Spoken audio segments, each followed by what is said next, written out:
Now I'm really excited because we're going to bring on board by popular demand because we've had them before and they've been back again. And so here it is. We brought them on even though we've got all the COVID rules to follow. One subject that I often get asked about because I use land trusts, but it's not of expertise by any means. So I asked my good friend Randy Hughs, Mr. Land Trust himself, who I've known for many years and had him in as a speaker, and he's considered the leading authority on this subject. It's time to be protecting your property, guys. You don't want to be on the radar for those unscrupulous attorneys. So you can be shut down because you've made yourself a target. The tenants are now fighting for free rent and everything else. So here's critical information for you, and you can create privacy by yourself, free of charge, fly underneath that radar with no one other than Randy Hughs, Mr. Land Trust. Welcome. Thank you. Thank you for having me back, Anna. It's a pleasure to be back in Ohio. Or am I in Ohio? Yeah, it's been I guess a year since I was there in live, and it's nice to hear that you're going to be opening back up live next month. I just scheduled a talk and a training in Indiana for next month, so things are finally starting to open back up because these Zoom meetings are okay, but there's nothing like pressing the flesh and being being able to network with people and enjoy the company of others that think like you do, and you can learn from them. So it's a big relief to see people get back out there. But could you share a screen so I can show my screen, please?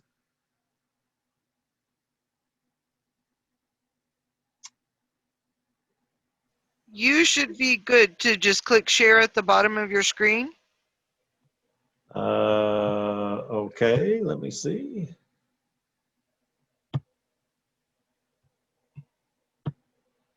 All right, you see it? Yes, sir. All right, we shall go from the beginning. All right, so yes, the subject tonight is land trusts, sometimes known as title holding trusts. Lots of different references to it, and the word land is kind of a misnomer. Unfortunately, some people think that when they hear the word land, they say, well, I don't need one of those trusts because I don't have any raw land. But I'll give you a list here in a few minutes on a slide of all the different types of real estate that you could put into a land or title holding trust. These are technically called grantor revocable trusts. And they are disregarded in the eyes of the IRS. But we'll get to more of that in a minute. My basic theory here, folks, is that privacy of ownership of real estate is the cornerstone of your financial security. There are a lot of things that real estate investors can do, equity stripping and all these sophisticated techniques to try to protect their assets. But the first step and the least expensive form of asset protection for us is to not put our name on the titles to real estate. Now, if you have your name on real estate now, that's okay. There's nothing you can do about it, but let's get your name off that real estate, get it out of your name and into a trust as quickly as possible. So going forward, nobody can look up you as the owner of the property. And then in the future, as you learn how to do this, you should learn how to take title directly from the seller to your trust without you ever being in that chain of title. You never show up. So that's the basic premise that we're going to discuss tonight. And I heard Anna giving all her standard disclaimers. So here's my standard disclaimer, which says I'm not an attorney or an accountant giving you a legal or accounting advice. So you're about to discover how protecting your assets can actually cut your costs of real estate investing. And obviously cutting your costs is the same thing as making more money, right?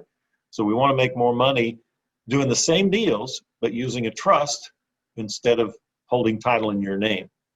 So we're going to get bigger profits when we sell, and I'll cover that in detail here in a minute.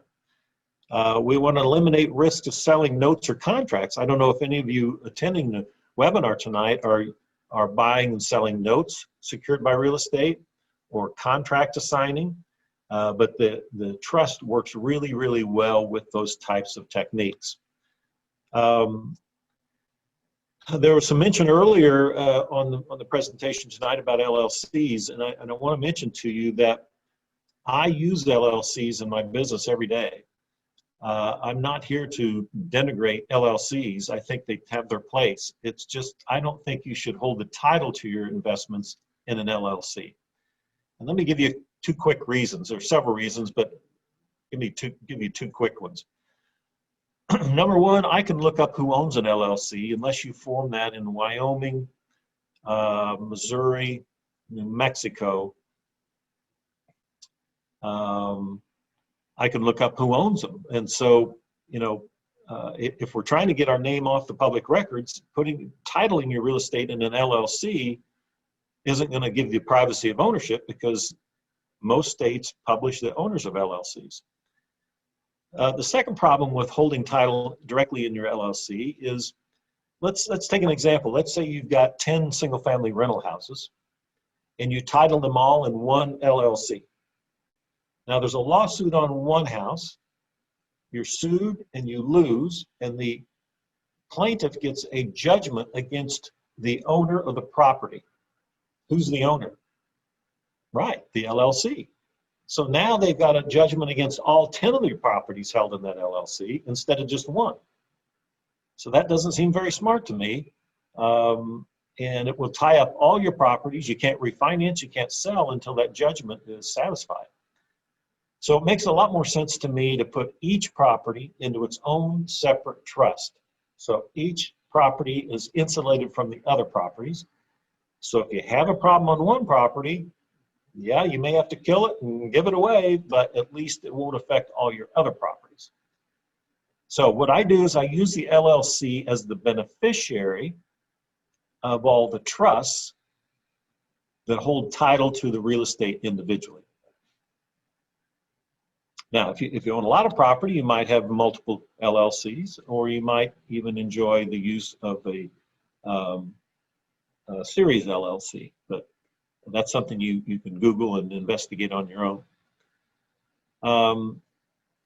Really what we're trying to do here is avoid frivolous lawsuits. I don't teach people how to use these trusts to take advantage of somebody or to not pay your bills, your just responsibilities. You need to stand up like a person and pay those bills.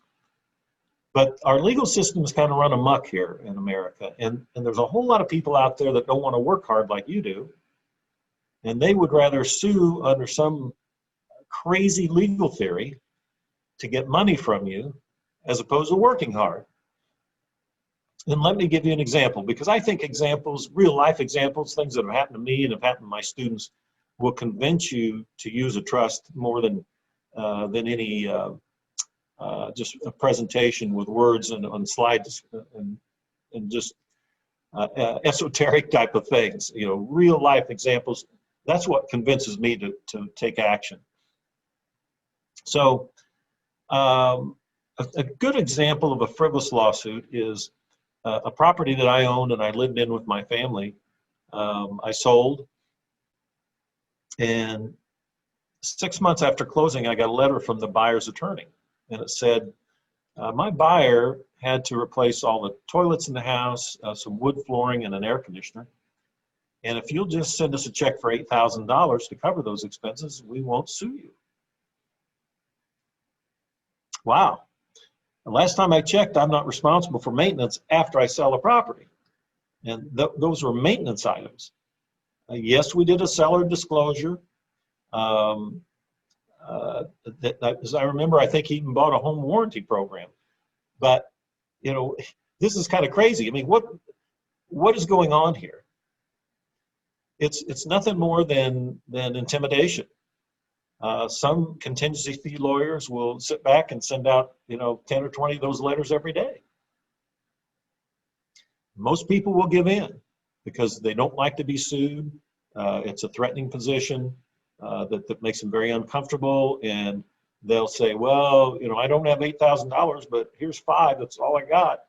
And they'll settle and say, okay, we'll take 5 and not sue you. It's pathetic, but it happens every day in America, and you need to learn how to protect yourself, because the more successful you get in this business, the greater target you are for a lawsuit. It's kind of an oxymoron, but it's the way it works in our business. So I sent a letter back to the attorney, and I said, well, you must have mistaken me for the owner of the property. I didn't own it. So he sent me a letter back and said, well, if you didn't own it, if you tell us who did own it, who did own it, we won't sue you. So I sent him a final letter, and I said, I believe the property was owned by some kind of a trust. I was just the tenant renting the property from the trust, but I don't know any more about the trust. And my last sentence said, good luck. And you know what happened? Nothing.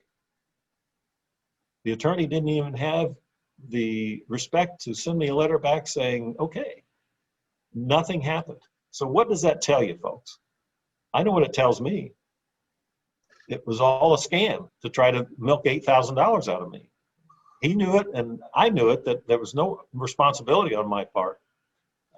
And even though these grantor revocable trusts are not designed to be asset protection tools, they're more privacy tools, just the mere fact that I had it in trust, and when he checked the title, it was true, it was in trust, and he didn't know anything about the trust, just by having it not in my name stopped that lawsuit. Why? Because they like easy. The contingency fee lawyers like easy. They like to send out a letter and get a check.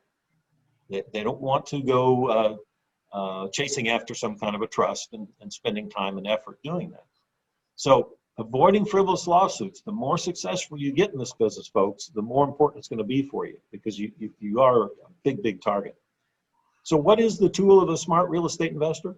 Don't let it intimidate you. It's just a few pieces of paper. As I mentioned, some people call it a title holding trust. What do we need to create this arrangement? We need a trust agreement, and we need a deed and trust. That's all.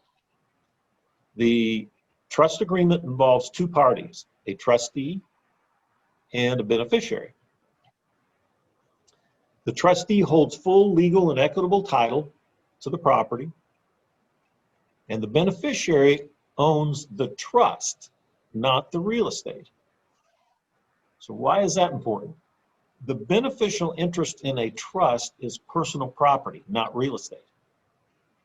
So when you put your property into a trust, you're owning personal property, not real estate.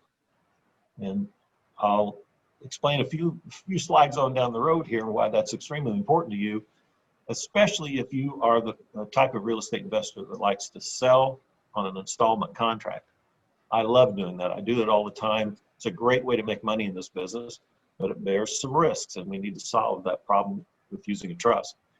What's the cost of creating a land trust? Nothing. It's free. It doesn't cost anything to create a trust like it does an LLC or a corporation. There's no registration, no franchise tax, no registered agent. They are free. So that makes a lot more sense if you're going to be very active in this business, you own 10, 20, 50, 100 properties.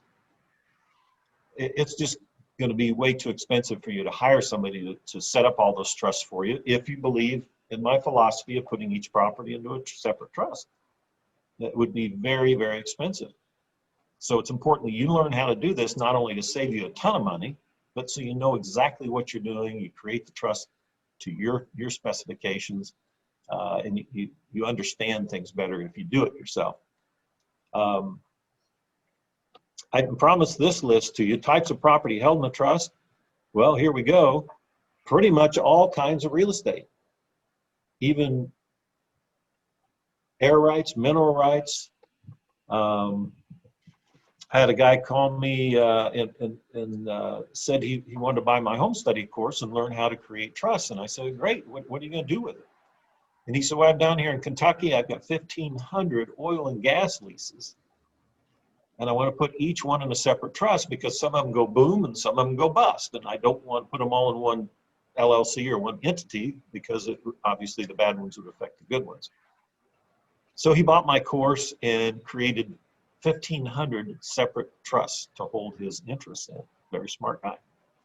But all kinds of real estate, whether it's a Kentucky Fried Chicken, an apartment building, a single family house, all types of real estate go into a land trust. Who can create these trusts? Everybody. There's no licensing requirement, no classes you have to take. You do have to learn how to do this, and that's my job, is to teach you how to do this. But once you know how to do it, you got all the information you need and the forms, and you'll create trusts the rest of your life at no additional cost. So it's a great, inexpensive way of protecting your assets and hiding your assets from those nefarious characters out there trying to sue to get rich instead of work hard to get rich. Why should you use a trust to make more money? Well, you get privacy and asset protection, as I've discussed, make greater profits. Haven't got to that yet. They're excellent when you use them in combination with LLCs, making the LLC the beneficiary, as we mentioned earlier. They're free, and you can do it yourself with my personal help and forms. Excuse me.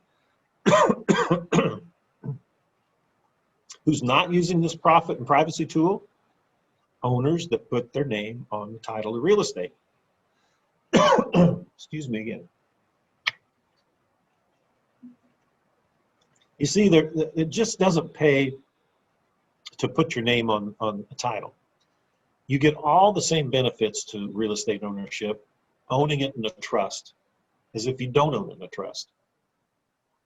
All the same benefits flow through to you as a beneficiary, or your entity as a beneficiary. So you're not giving anything up, and you're getting a whole lot. Anonymity of ownership, good estate planning, we're going to cover that in a minute. And actually, I've got 12 bullet points we'll get to here of benefits. These are some common objections that I hear when I'm speaking. I spoke to 33 different RIAs last year. And I hear these over and over again, so I think it's good to address them. My attorney says land trusts don't work, they're illegal. I hear that all the time. They're not illegal. To my knowledge, there's no state that has deemed them legal.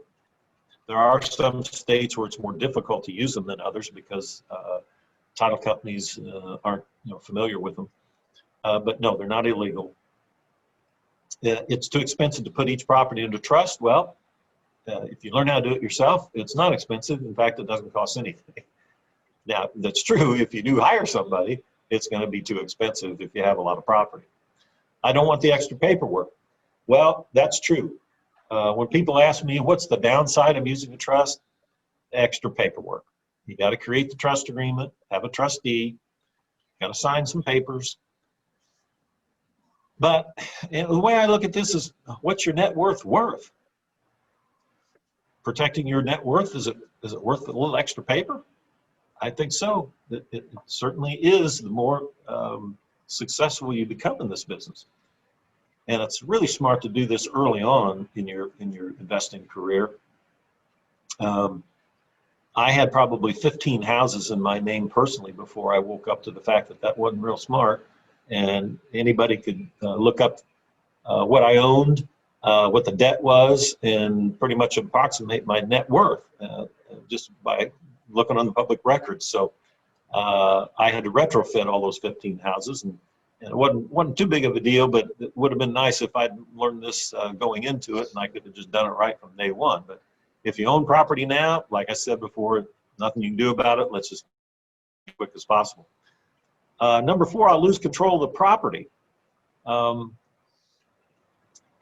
was fearful of that too, to be honest with you. The first time I put property into a trust, because I was used to being the owner, having my name on the deed.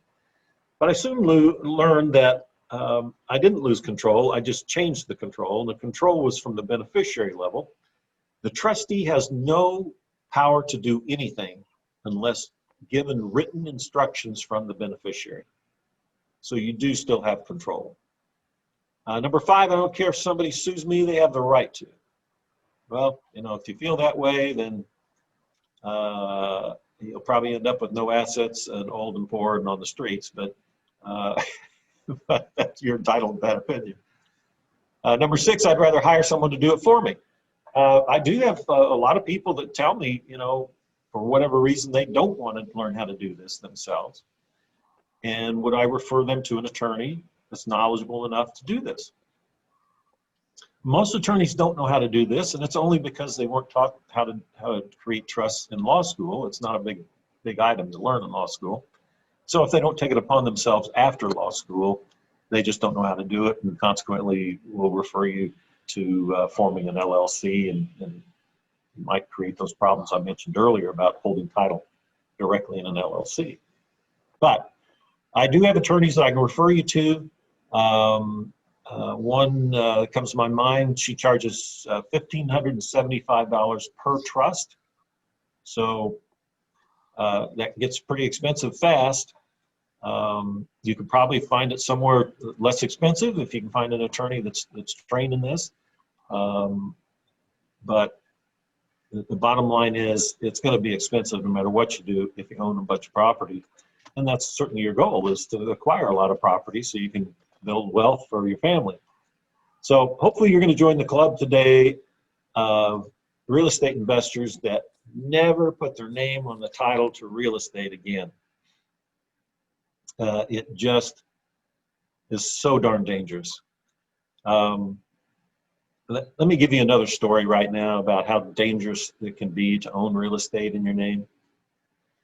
In 1985, I bought a shopping center with a friend of mine, and I insisted on putting the property into a land trust. And in the year 2000, he moved from Illinois, where I live, to Florida, down at Fort Lauderdale, and became a very successful real estate developer. Made millions of dollars until 2008. And then the crash hit him, and hit hard. And the last time I talked to him, he said he had $23 million of judgments against himself. I was only really concerned about one, though.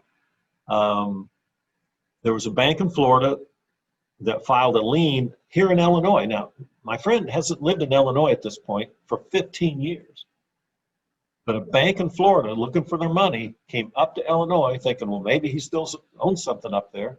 And they filed a lien in our county for $3.2 million, looking for assets. Now, here's the bottom line, folks. If he and I had gone on that deed together for that shopping center, I would have just lost everything. Because it doesn't matter if I'm guilty of anything or not. If you're on the deed with somebody, everything that happens to you happens to them, and vice versa. You can be wiped out for no reason at all. No, you have no guilt in the situation, but you can be wiped out. I would have lost 35 years of appreciation, principal reduction, management, effort, sweat, and blood for that shopping center. I would have lost it all in a heartbeat because of something somebody else did. That's how dangerous it is to own real estate with other people. I don't think you should own real estate with yourself, with your spouse, or with anybody else on the planet. You should not own this stuff in your name. It's too darn dangerous. And yeah, maybe something hasn't happened to you yet, and you can say, oh, well, I'll worry about that in the future. But by the time you worry about it and it happens, it's too late. Asset protection has to be something you do proactively, in advance. You can't wait until the wolf is at the door to run out and protect your assets. I mean, everybody on this webinar tonight has car insurance, don't you? You have homeowners insurance, don't you? Why? In case there's a fire or in case you have a car accident. Well, your real estate assets are going to amount to a whole lot more than your house or your car, value-wise. So if you're going to be serious in this business, you need to start protecting those assets today. I will coach you through your first trust agreement. I can't give you legal advice, but I can give you some formatting coaching ideas. I have full instructions in the trust agreement to walk you through and help you make those decisions on your own. And here's the kicker. You can call me 7 days a week. My office line is forwarded to my cell phone 24 hours a day, 7 days a week. I answer the phone from 7 a.m. to usually 8 or 9 p.m. Central Time, 7 days a week. Who else does that? Who else that you buy anything from on planet Earth is going to give you that kind of service? I know whenever I buy anything anymore, nobody ever answers the phone. They always want me to go to their website and spend 4 days trying to figure out the answer to my question. Well, I don't treat people that way. If you got a question, and you probably will after reading my material, you'll have questions, either call me or email me. And here's an interesting list I got out of a magazine. You notice that we're right at the top of the list of most likely sued to be in America today. Why is that? Did you know that the attorneys, before they sue you, they will do what's called an asset search, which means they want to find out if you're worth suing. Do you ever notice that attorneys don't sue poor people? No matter what poor people do, they don't get sued because the attorney isn't going to get paid. As you landlords know out there, suing and winning is different than collecting, right? How many people have you sued and won but never got paid? That's the deal here. So by appearing that you own nothing helps right off the get-go to keep you below the surface, off the radar, as Anna said earlier. And the more you own in your name, the bigger target you become for a lawsuit. And weird things happen, folks, that you don't even think of. For example, in my county, they publish in the newspaper every owner of real estate, along with the tax, the assessment. Every year they're required by law. It's like 40 pages, small print. So let's say I'm just needing a payday, and I just go through there and I say, well, this guy owns a lot of real estate. I may just slip and fall there tomorrow. And you don't even know it happened. That's the kind of mentality that some people have in America today. What's interesting to me about this slide is at the bottom where it says 97% of the lawsuits filed do not go to trial. Only 3% go to trial. That's an extremely small percentage. Why is that? Because it's a game. It's a game of legal fees. Your attorney gets paid, their attorney gets paid, and you lose money. That tells me that only 3% of the lawyers probably know how to go to trial. The rest of them are good at settling with your money. So don't play the game, folks. Get out of the game. My home study course will teach you how to create your own trusts. It will teach you how to pick a trustee, who should be the beneficiary, should you have a director, should you have a board of directors. I'm going to teach you all that through my home study course. And if all my home study course did for you was keep you from sitting across the table from these guys once in your life, just once, would it be worth it? I think so, because it's very expensive to sit across the table from these guys, let alone aggravating and sleepless nights. So I was having a lunch in California with an attorney friend of mine, a lady who actually does trusts for my students that don't want to do it themselves. She's the one that charges $1,575 per trust. So we're having lunch and we pull up the restaurant, and this top license plate there for You, I Sue was the car parked in front of us. I had to snap a picture of that. And at the bottom plate, that's an attorney in my town. He is a professional suum. So it got me to thinking, who's looking out for me? We got all these sharks swimming out there in the water, so who's looking out for me? And more importantly, who's looking out for you?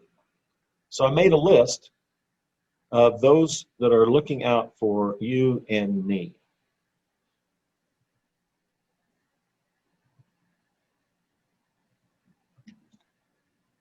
That's right. Bottom line is nobody is. It's your job to do this.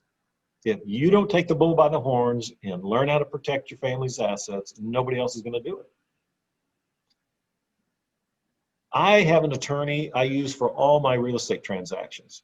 Great guy, smart guy. I wouldn't do a deal without him. But I can guarantee you he's not lying awake at night worrying about my assets. That's not his job to do. That's my job to do. I need to come up with the concepts and run them by him if I need some legal advice. I need to do my own trust so I understand what I'm doing. He may review things for me, that's great, but he isn't going to call me and say, hey, Randy, I was just thinking of you the other night, and here's a great idea to protect your assets. Isn't going to happen.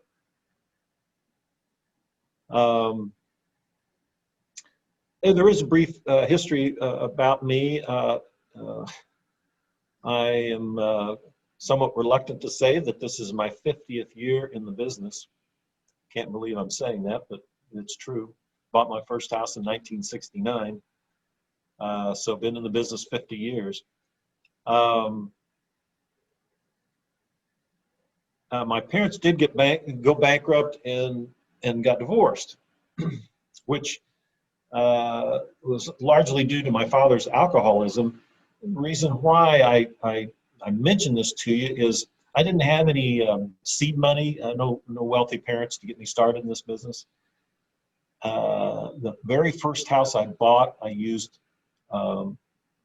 my paper route money and pop bottle money. I don't know if all of you remember that, but there was a deposit on the pop bottles, and if you return them to the store, you got a nickel or a dime on some of the bottles. So between that and my paper route money that I saved for years and years was what I used to buy my first house with, which was a little over $800. And I assumed his VA loan. Why do I tell you all that? Because when you start investing in life with nothing, the last thing you want to do is go back to nothing. The last thing you want to do is have somebody take your assets away from you that you've worked so hard for and so long. You've worked decades for. And to lose it all because I didn't protect my assets and didn't protect my family's future is a sad thing to experience. It'd be different if I had a rich daddy, he gave me $1 million to get started with, so what? I lose $1 million, he'd give me another $1 million maybe. But that's not the story that most of us have.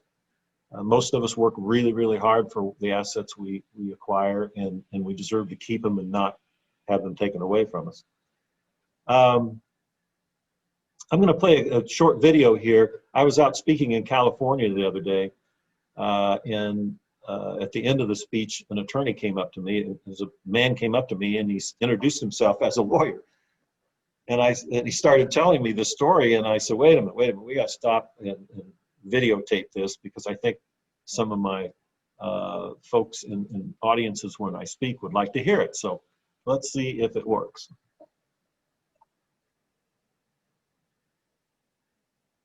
Everybody hear that all right?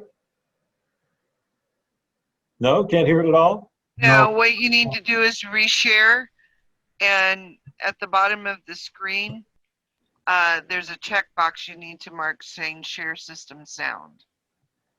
So I would stop it. And then stop the Zoom share. Stop the share, okay. And then click share again. Share screen, got it. And then at the very bottom of that little pop-up box. Oh, share computer sound? Yes. Ah, thank you, I didn't know that. All right, now let's try it again.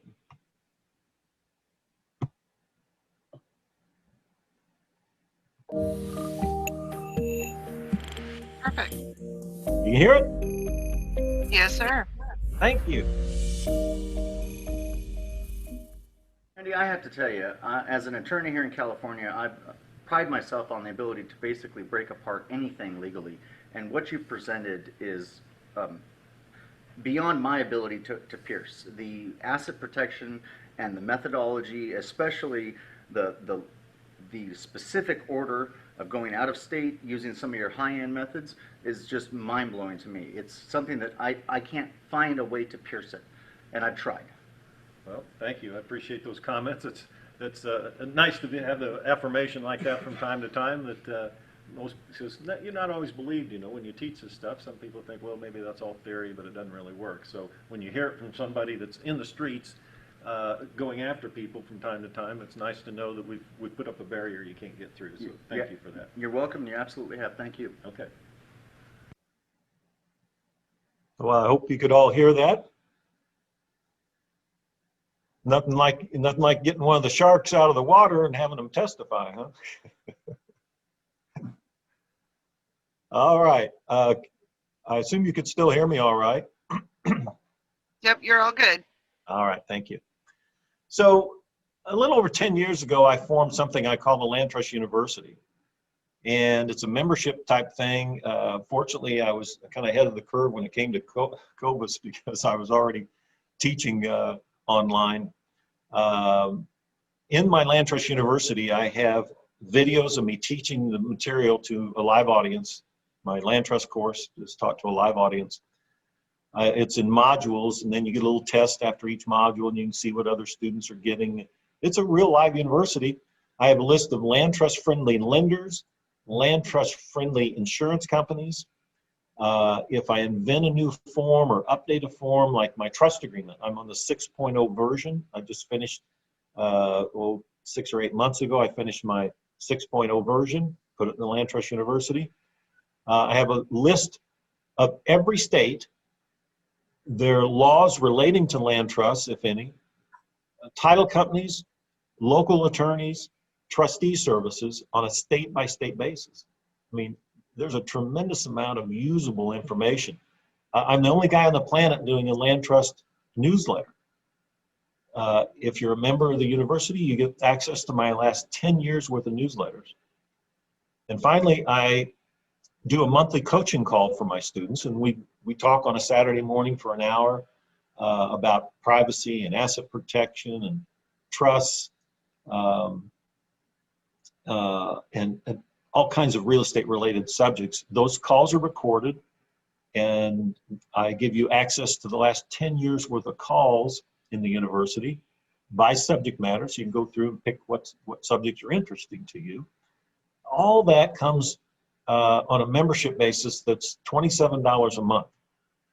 Now, what I do when I'm speaking like this is if you get my home study course tonight, I will give you for free 6 months membership in the Land Trust University. So you can test it out. If you like it, you can stay in at $27 a month. It's just month to month. There's no contract to sign or no commitment, so just month to month.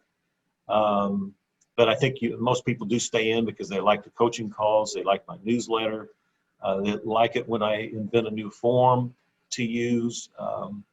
It's really good supplemental information for your real estate business. So that's the Land Trust University membership. You get 6 months free membership. Okay, I wanted to break down real quick the 4 steps to forming a land trust so you know exactly what I'm talking about. The step 1 is you create the trust agreement. That's the contract between the trustee and the beneficiary. Step 2, you have to create the deed and trust. It's very much like a warranty deed, but it's got a little extra language. For example, it says that the beneficial interest is personal property. Remember we talked about that earlier?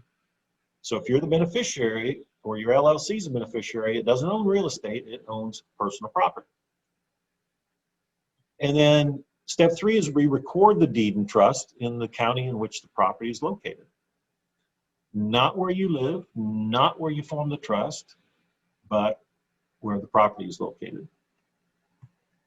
And step 4 is the one I do best, and that is you start sleeping better at night. And I'm really serious, you really do sleep better at night not having your name on these deeds. Let's break it down a little bit further. You start with a good trust agreement. You follow my instructions. I have bold printed instructions in that trust agreement. Your trustee signs it, beneficiary signs it, you keep for your records. That's where you get your anonymity. It doesn't get filed anywhere on planet Earth. The trustee has a copy, you have a copy, nobody else has a copy. Step 2, we start with that deed and trust that I mentioned earlier. If you're buying directly from the seller is going to be the grantor on the deed, and your trustee will be receiving title, so he or she will be the grantee on the deed. And don't put your home address on the deed. That'll be a dead giveaway. Always use a P.O. box for all your mail. I mean, I personally think you should never give your home address out ever again to anybody unless, you know, maybe you're having a heart attack and you need the ambulance to find you. But other than that, there's really no benefit to giving out your home address. Step 3, you record the deed in trust at the county recorder's office. Now, typically, you either mail it in or you go in person and they stamp it. Right now, most of them aren't open, so you mail it in, and they will stamp it and mail it back to you, and you put that in your files. That's going to show the title of this real estate is owned by your trustee, not you. Then we get to start sleeping better at night. I don't know if you folks like sleeping, but it's one of my favorite things to do, especially without worries. Let me just show you a quick funnel here. I think a visual might help you understand this better. Let's say you own 3 pieces of real estate, no matter what kind they are. You make your LLC the beneficiary of those 3 trusts. And then if you want to do a little estate planning, you can do that by having your living trust be the successor member of your LLC. So in other words, you're in total control of everything at the LLC level while you're alive. The moment you die, everything drops into that living trust and is dispersed according to your wishes. This is a very basic but very valuable and usable form of estate planning. And you can do it yourself. You're going to need an attorney to draft your living trust because they're very state specific. But other than that, you can set up your own land trust. You can even set up your own LLCs if you want to. But one of the bonuses I give to people who buy my home study course is a free asset protection consultation. And that's with a friend of mine, an associate who sets up corporations and LLCs all over the United States for my students. And you can talk on the phone or through email with him, no obligation. He'll tell you what's the best state, what the laws are. Should it be a single member, multi-member? Does that state have charging order protection? So there are some issues to discuss here with someone knowledgeable about these state laws. You can talk to him, and if you decide to use him to form your LLC, fine. If you don't, there's no obligation. He also drafts living trusts as well. So hopefully that cleared up some minds. I promised to hit 12 reasons. Well, avoiding your property going through probate, reason number 1, that's a great one. You don't want your property to go through probate. Why? Because it slows down access to the property. It's going to be 6 months to a year before you get access and control of the property until it goes through probate. And furthermore, probate tells the whole world what you owned and who owns it now, where it was transferred from and to. So you notice that most wealthy people, you never hear when they die about what their actual assets were. It's because they owned them all in trusts and everything transferred without the public knowledge. And you can benefit from that philosophy as well. Judgments don't attach to the property. Remember my example of my friend and I bought the shopping center. The judgment against him did not attach to the shopping center because it was in trust. Safer management with multiple investors. Well, I'm not saying don't invest with other people, just do it in a way that is safer and protects you and your interests. And that's the concept behind using a trust. I know some of you out there are probably doing some wholesaling and contract assignments. It's much easier, more private to do if you do those in a trust. No registered agent, no franchise fees. The IRS doesn't even want a tax return. They consider it a pass-through, and you report at the beneficiary level. Protection against unhappy tenants. I know many of you on the presentation tonight are landlords and landladies, and you know, the world's getting crazier and crazier every day. I'm sure you noticed, and it's just It's just something you need to protect you and your family against. As far as some of these tenants looking up who either is the owner or you as the property manager. So let me give you a real life example. The lady in Florida, she called me a few years back and she said, I need your home study course fast. And I said, what's the hurry? She said, well, I just got a call from one of my tenants down here in Florida. I've got 8 rental properties plus my own personal residence. And one of my tenants just called me and said a man knocked on the door asking for me. And I know who he is and I'm not interested. This is what we call modern day stalking, folks. Somebody's interested in somebody else, they type in their name, they print out 9 street addresses, and they go knocking door to door looking for you. So, you know, if that doesn't scare you lady landlords into doing this, nothing will, because they are getting really, really crazy. Had a friend of mine who bought my home study course, and he wasn't my friend at the time, but I was at a meeting and I asked him about it, and I said, why did you buy it? And he said, well, we were sitting at home on a Friday night about 9:30 and someone knocked at the door, and it became one of our tenants. And the tenant said, hey, I've got a problem with my toilet. I need you to come over and unplug it. And my friend said, I'll be over tomorrow morning. It's 9:30 on Friday night. I'm not coming out tonight. And the tenant said, oh, no, you don't understand. You're coming out tonight. A big problem occurred. They had to call the police to have him removed. And it was that night that my friend realized you don't own this stuff in your name. Because all the tenant had done was typed in his address and then found out who owned it and typed in the owner's address and marched on over and demanded action at 9:30 on Friday night. You don't want that to happen. I've been a landlord for 50 years. 20 of those years, I had 2 little girls growing up in my house. And the last thing I needed was some guy I was evicting to come knock on my door and my 7-year-old daughter answer. So there's some real life safety issues here, folks. Not only privacy and asset protection, but real life safety issues if you're going to be in this business. Don't own this stuff in your name. Number 8 avoids due on sale clause, transfer tax, and reassessment upon sale. You save a ton of money. This is where you're making more money, is by saving money, doing your transactions using a trust.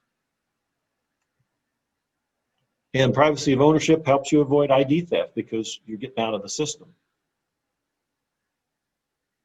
Repossess, don't foreclose. As I mentioned earlier, I like to sell houses on an installment contract. I mean, hey, banks got rich doing it, why can't I? The problem with selling on an installment contract is what happens if they don't make the payments, right? And that happens every now and then. So if you sell the beneficial interest in the trust on an installment contract, you're selling personal property, not real estate. Therefore, if your buyer defaults, you repossess the beneficial interest. You do not foreclose. Now, that may take a while to soak in, but that concept alone was worth you attending tonight's presentation. If you don't take anything away from it, take that one away, because that'll save you a lot of money, a lot of legal fees, and a lot of sleepless nights when somebody defaults on a contract to buy your property. So I explain all that in the course material. Same deal with selling on a lease option. I know many of you like to sell on a lease option. I don't sell the real estate on an option. I sell an option on the beneficial interest in the trust. Again, I'm selling an option on personal property, not real estate. And finally, naming your trust. I have a whole chapter in my home study course on how to name and number your trust. I think it's very important that you pick a name that's maybe intimidating, certainly not 123 Vine Street, and certainly not your name, which I've seen in many trust documents. I've even seen people put their social security number in the name of a trust. So there are a lot of stupid decisions made out there. So you need somebody who's got some experience, and I've got 40 years of experience creating these trusts, designing them, naming them, and numbering them. Got a whole chapter on that. That's really the fun part of this business. I love naming and numbering my trusts. So Again, if you get my home study course tonight, I'll give you 6 months free membership in the Land Trust University, which will give you access to just a plethora of information that will help you make money in this business. It's a simple, proven system. You save money, you fill in the blanks, and you do it at no cost. More about the online training, the video, and the audios. You can listen to me on your phone, on your iPad, or your tablet, in your car if you want to. You listen to me teach the material and review it. I give you real life examples of how these trusts make you more money in the course material. You can use the trust for foreclosures, subject tos, lease options, contract assignments. I mean, every kind of real estate you can use these trusts for. And again, I answer my phone, so I get great service. What else is included? Well, you get the trust agreement, the deed and trust, all the management forms you might need if you want to change the beneficiary, change the trustee, everything you ever need the rest of your life is included in my material. You fill in the blank and hit print.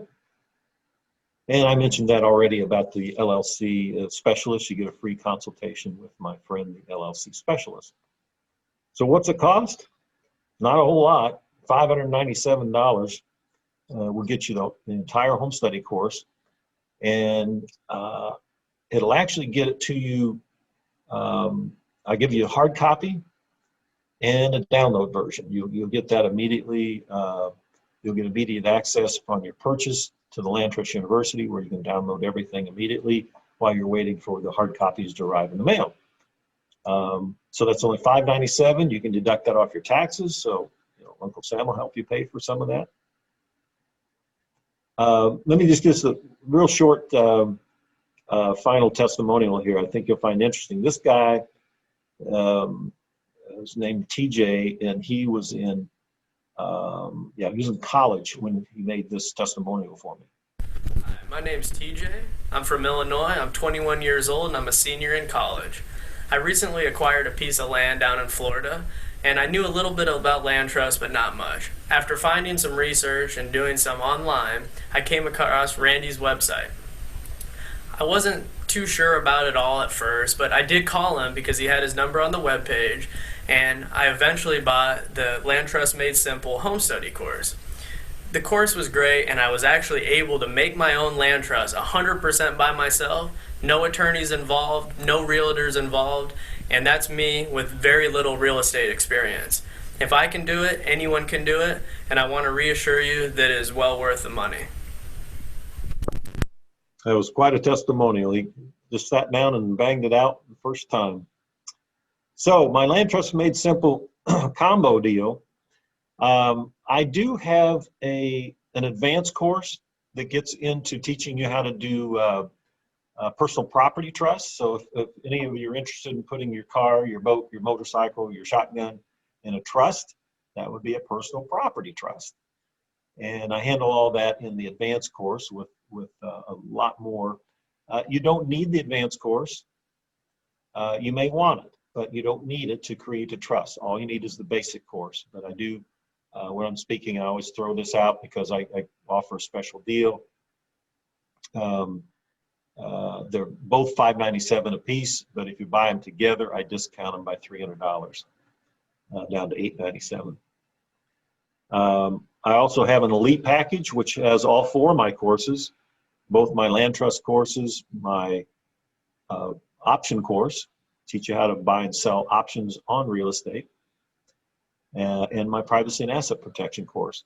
If you were to go to my website tonight and buy all four of my courses, it would cost you $1,550. But if you buy them all together in what I call my elite package, I give it to you for $997. So I'm going to give you a link here in a minute, and you can make up your own mind as to what you might be interested in. But bottom line is, you work hard to acquire your assets, invest a little bit of time and a little bit of money in learning how to protect them. As I mentioned earlier, you can't wait till the wolf's at the door to do this. You've got to be proactive. I do have a 100% guaranteed, money back guarantee. You can check me out, read the course for a week. for any reason you don't think it's for you, just return it to me, and I will give you a full refund. Okay. So here's the link. And I don't know, Anna, while I've got this slide up, can you put that link in the chat box, please? Yes. Is that possible? Thank you. Otherwise, you can just type this link into your browser, and that will take you where you need to go to decide what you want to get. While we're letting that soak in, Anna, do you have any questions that you could ask me in the chat box?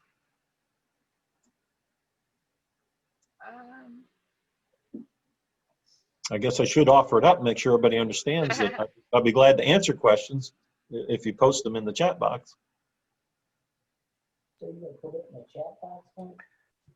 So Randy, Yes, I have a question for you, and it would take me a while to type, so can I that's just? all right. That's all right. I like verbal. That's Okay. good. So I recently purchased some properties and put them into a land trust. When I go on to the Toledo website to see how it's listed in the areas, it listed as the owner being my LLC as trustee. Is that okay? It never mentions the trust. Is that how it typically goes? Well, it sounds to me like the title to your property is in an LLC. Well, And yeah, I don't recommend that for a couple reasons. One is, again, if you formed your LLC in a state where that's public information, now you're right back to square one. You might as well have it in your name. Number two, some states don't allow entities to be trustees without being insured, bonded, having a minimum net worth. So you may have a problem there depending on where you form the LLC and then what state you got the property in. so I formed the LLC in Ohio. The property is in Ohio, but it's in a land trust, and it's on the deed. It's listed as, I'm not gonna give the exact name, but Sure. it'll say something LLC trustee under the main trust. Okay, that's how it's on a deed. But when you go on the website, it shows the LLC as the owner, LLC trustee as the owner. Yeah, And to me, Yeah. that's kind of like defeating the purpose, isn't it? it is. It is. And I always tell my students, don't make your own LLC the trustee for a couple reasons, Mike. Every state, to my knowledge, except Florida, has what's called a merging of interest law, which says you can't have a contract with yourself. And if you're the sole owner of the LLC and you're the sole beneficiary, you basically have a contract with yourself. And so it's void, and really you don't have a trust. So that's the first problem. Second problem is even more important to me, and that is at some point you're going to need that trustee to sign something, a deed because you're selling out of the trust, or a mortgage because you're putting financing on the property in the trust. And at that point, you're going to have to prove to a title company, a lender, an attorney, a closing agent, you're going to have to prove to somebody that you have the authority to sign on behalf of that LLC, which means you're going to expose your operating agreement. And my philosophy is you're never going to see my operating agreement unless you sue me. That's a private document. So it's just much easier, Mike, to have an individual as your trustee. They're much harder to track down, much harder to serve if they're trying to serve the trust, some legal document. And it's much easier for them just to get their signature notarized, and boom, things happen a lot faster. So if it is in your LLC now, what I would recommend is you deed out of the LLC to your trust, and you probably want your LLC to be the beneficiary, not the trustee. Okay, thanks. Okay? I believe that what you said, that the LLC, since it can be looked up, should be the beneficiary. But as far as it LLC being listed as the owner, the form you fill out with our local government, it just says owner, address, things like that. So the trustee does go into that owner slot. It doesn't make it the owner as long as it says trustee. But I understand what you're saying is when your LLC is your trustee, they can look up the LLC, but it's still only the trustee, not the owner of the property. Well, no, that's incorrect, Anna. The trustee is the full legal and equitable owner of that property. The beneficiary owns the trust. The trustee owns the property. Now, that's from a legal standpoint. From a tax standpoint, the IRS says, we don't see this trust. Just tell us who the beneficiary is, and we'll give all the benefits to the beneficiary. Yeah, I was talking IRS, but what you said is about actually taking the LLC out of public record also and making them the beneficiary. And you can just put, anybody for your trustee, anybody that's not going to charge you every time you want to use them.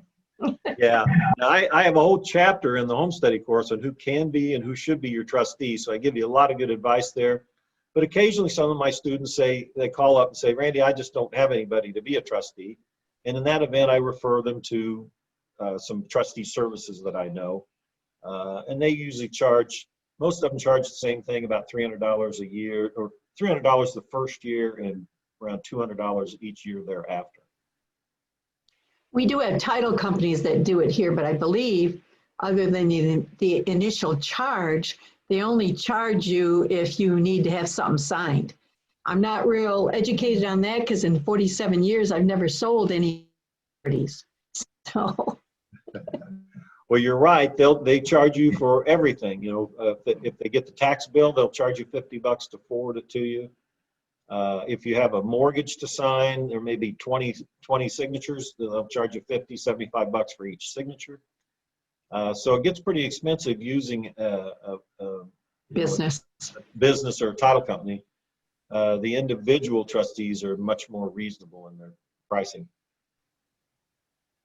We had another question pop up that says, can I use an LLC as a trustee, which we said just makes it public, if it has 50-50 joint share operating agreement with myself and another person?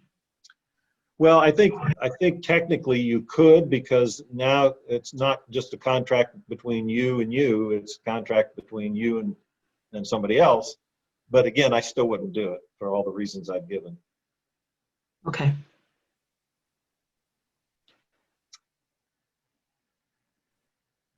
Anybody else that wants to be unmuted so they can ask a question? Yeah, throw those live questions at me, would you?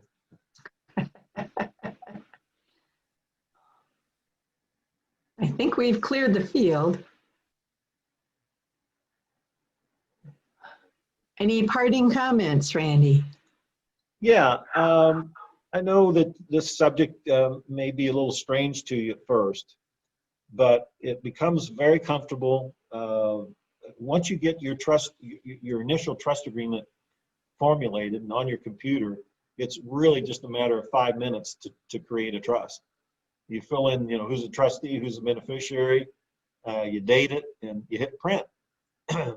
So once you learn, study my course, probably take you probably 3 hours to sit down and read through the course all at one time. Then you create your first trust agreement. Like I said, if you want to send it to me, I'll help you with that. But then once you're up and running, it operates so smooth, and you'll be so glad that you are not on title anymore. And I'm believe it or not, after 40 some years of using these trusts, I still run into times when I say, oh, that's interesting. I didn't know I could do that with a trust. And I didn't know that benefit was going to be there. I'm still learning benefits being in this business. I'm a single family house guy primarily. They are just really interesting animals to deal with. And I think you guys will be impressed with all the different techniques you can use these trusts on and how they protect you in the meantime. So I encourage you all to do this, get your course, study it. I'll be there to support you. Call me if you have any questions. I'm here 7 days a week. I have a court anecdote that might kind of bring it home to people. Again, I've used trusts for decades and never had any problems. And one of the trustees I did use was my son, because he had a different name than me. And, he was just single at the time. Well, decades go by, they get married, they have kids or whatever. And I never took it out of his name, just didn't think about it. Well, when it came time for a divorce, the first thing the attorney on the other end wanted was a copy of every single trust that my son had a name on, because my son was going for the kids. And I told him, no, I don't give my trust to anybody. Well, they subpoenaed it. So what happened is, instead of giving them to trust, I just give them the page that said change of trustee. And I changed the trustee to somebody else and just handed all the change of trustee documents, one-page documents for each trust, and took them to court and never heard another word about it. That's a prime example. Thank you so much, Anna, of how these trusts they pop up these benefits that you just can't imagine until it happens. Yep. I always, lots of times I have my students call and say, the title company wants a full copy of my trust agreement. Well, the trust agreement I'm going to give you folks is 40 pages long. It's an animal that I've created over the last 40 years. Some trusts are 1 page long. So they say, should I give them the full trust agreement? And I say, well, no, I wouldn't. I'd first offer up a certification of trust, which is just a 2-page document that says the trust exists and who the trustee is. But if they won't accept that, I tell the students, you can amend that trust. These are amendable, which means I can amend that down to a 4-page trust and give it to the title company, and they can do what they do with it. And then when they give it back to me, I'll amend it back up to my 40-page trust. I can do that in an afternoon if I need to. So the flexibility of these trusts in our business is just phenomenal. And I encourage you to get on the trust bandwagon, because your business and your life will operate much smoother at the trust level than at the personal level. Maybe you could address this, Randy. One of the most common things we have here locally is the water company. The water always has to stay in the owner's name, doesn't switch around to landlord or to tenants or anything like that. So in order to get your water turned on in a new property, if you have a trust, they just want whatever it is. And of course, there's only one water company, so you don't get to negotiate. But I find just turning in the page that says I have the ability to turn on utilities and turn off utilities and put in tenants and rehab and do evictions. I just give them the page that says what they want, what they want. And they seem to be pretty good with that. That takes care of it. Just out of curiosity, Anna, because in my county, we can represent ourselves as the property manager and have the power of the water turned on in the property manager's business name. Can you do that, or does it have to be the owner's name? I am very lucky to be able to do that, but that's because I'm a licensed realtor. You have to be a licensed realtor through the state in order to be a property manager. Now, I've helped a couple of people that have your trust to, it's the word manager that you can't use, property manager, but you might have an agreement that's property maintenance, shall we say, just to change the verbiage. I mean, basically, I think you could probably do everything in managing a property except for the rent, because then that takes, escrow accounts, no commingling of funds, things like that. And when you get into that end of it, it does require a license in the state of Ohio. Gotcha. Okay. Well, do we have any last questions? Let's see. We've got the link in there, right? All people have to do is click on that. We do. So if you have any questions, you can email me. Is it all right if I give out my email, Anna? Yes, sir. We can put it up on the screen. Okay. Well, let me just type it in there.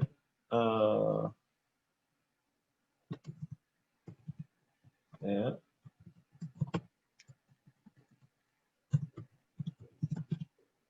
So if you happen to have any questions before you want to make your decision here tonight, shoot me an email. And it's very easy to remember. It's just Randy at mrlandtrust.net. Right. Should I give out my phone number too? If you wish. All right. My phone number is